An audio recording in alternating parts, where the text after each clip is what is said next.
Have you ever lost it or become completely emotionally reactive over something that many people would consider seemingly small and then fell into a shame spiral afterward? I've been there. After my mother passed away, I was drowning in grief.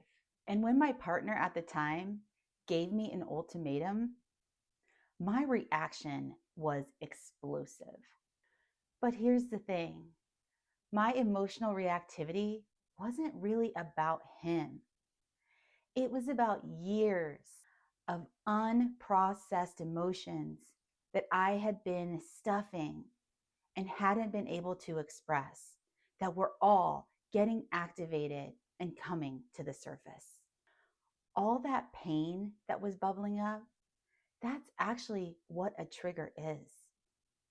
And today, I want to talk about why we get triggered, why it's not your fault, and how it can actually be a doorway into immense healing. Back in 2010, my mother passed away unexpectedly, and me and my sister had been living with her and caring for her. And when this unexpected tragedy happened, the grief hit me like a tidal wave. Initially, I felt a lot of shock and I was just going through the emotions.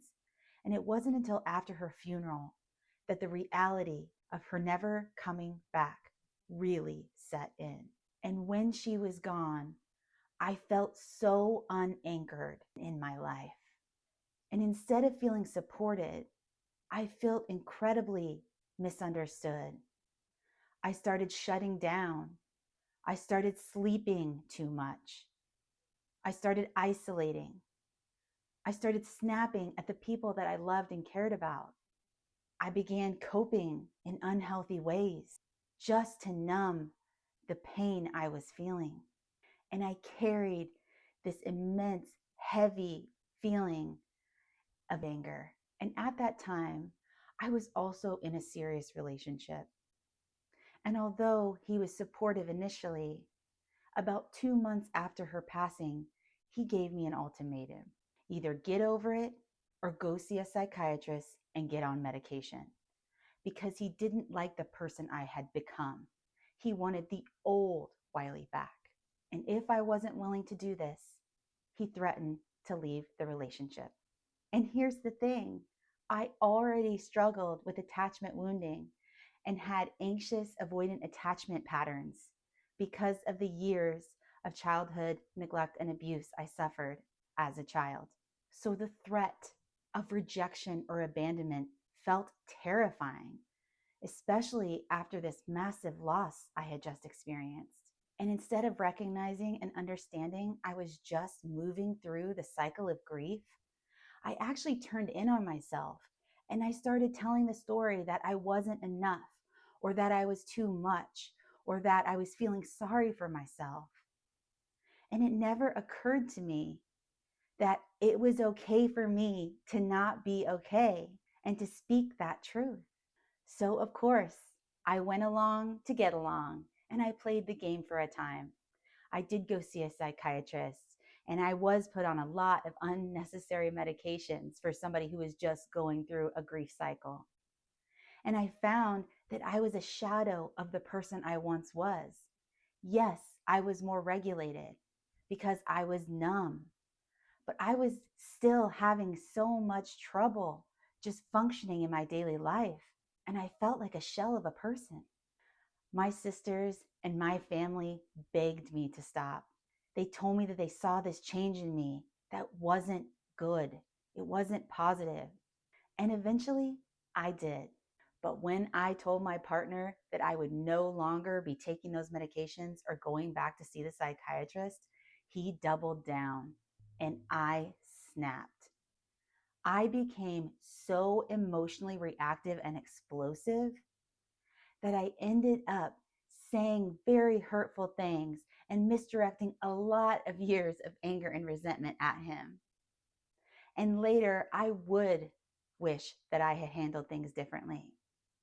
But now I understand that that moment was the first moment in my entire life that I actually stopped self-abandoning and playing small. And I actually spoke my truth and stood in my power and said, no more. And somehow, in this storm of reactivity and chaos, I was able to find a clarity and a confidence to say, you don't have to worry about leaving me because I am done with you. And I literally, despite shaking and being so dysregulated, I ended that relationship and I never looked back. At the time, I did struggle with a lot of feelings of shame in the aftermath of that argument and that ending to that relationship. But eventually, I was able to see that it was just an emotional trigger, something that had pinged on a past unresolved wound within me.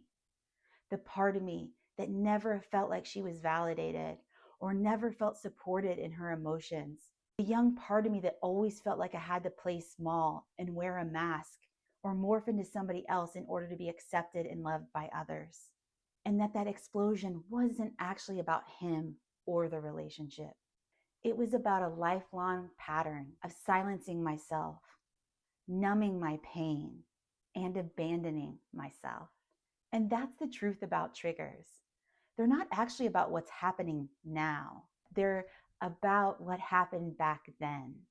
A trigger is your nervous system's way of saying, this doesn't feel safe. It feels dangerous. And it's your body's way of trying to keep you safe. And this is not a weakness. It's old, unresolved wounds speaking through the body. And this is why your reactions sometimes feel out of proportion with the circumstances. Your body is faster than your logic. It remembers the fear, the shame, and it jumps in to protect you in those moments so that you don't re-experience such traumas.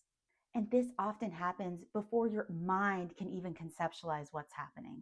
It feels automatic. That's why it feels like there's no space, no pause, no moment for us to choose differently.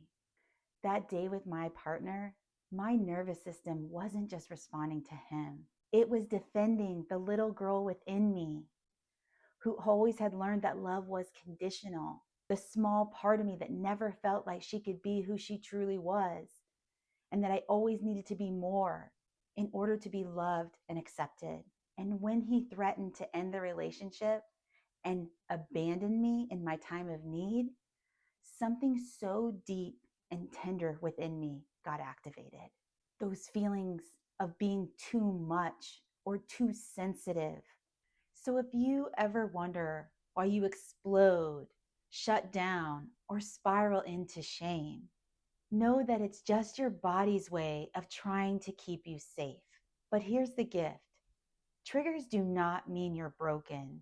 It's just proof that there's still something unhealed within you that's asking for your attention and acknowledgement in order to come up to be healed.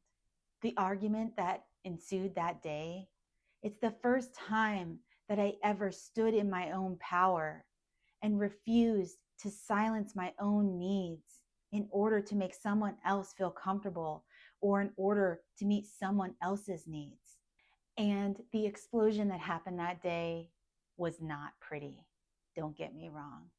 But it did crack something open inside of me that ultimately led to the greatest and most profound healing of my life. And that's what I want you to take away from this story. Your triggers are actually invitations. They're portals for healing.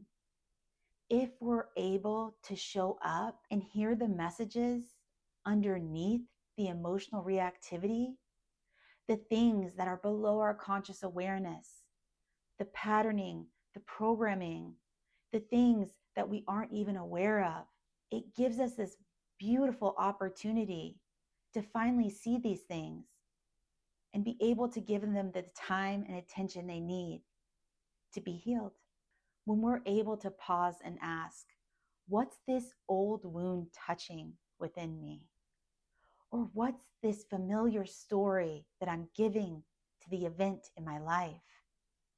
It gives us an opportunity to see not only our programming and patterning, but also the emotional programming and patterning within us. And this is where you're able to break the cycle. And when you learn to regulate your body in the moment with breath, or placing a hand over your heart, or even just choosing to no longer self abandon by meeting yourself with kindness and compassion instead of judgment and criticism, and feeling empowered to speak your truth, hopefully with kindness, it gives you an opportunity to reframe the story from I'm broken and bad to instead I'm becoming and healing.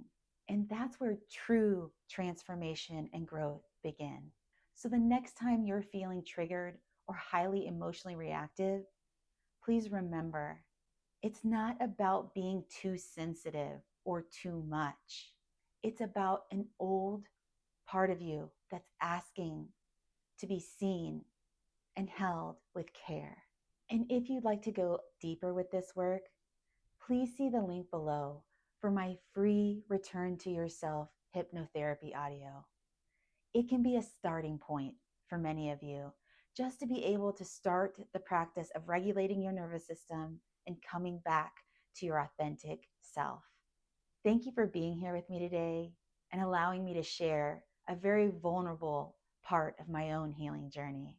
Remember, your emotions and triggers are not the enemy. They're actually a pathway and a portal back to your true, authentic self, your most healed and whole self. All right, everybody, take good care. I'll catch you on the next one.